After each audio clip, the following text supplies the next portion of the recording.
暫時就已經係順利起碼啦。先講下啱啱第二場3分贏獎，其實呢匹馬喺賽前試習都已經見到有啲走勢唔錯。係啊，咁佢嗰鋪集是1200啦，咁佢係都係識緊插邊嗰啲就翻嚟啦，咁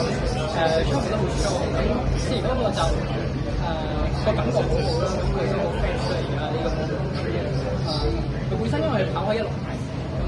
咁都驚佢可能160米可能太過 strong 咗嘅，咁可能1200會放鬆啲，佢擺一有一隻馬有個靚檔啦，加埋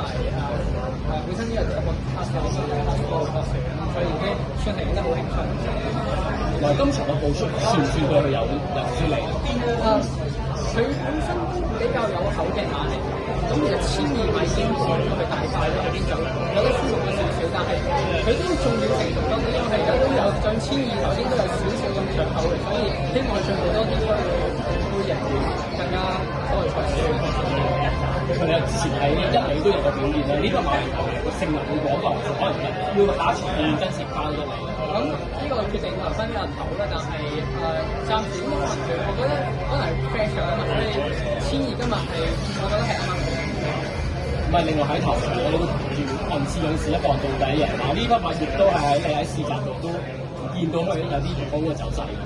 係啊，咁我記得喺長發試佢，咁佢裝得好快啦，一盤到底啦，咁翻嚟佢都冇乜喘過氣，咁上次試習會覺得都會覺得佢有信心嘅，加埋今日cut try 嗰個3檔啦，咁其實直上開市個形勢都好靚。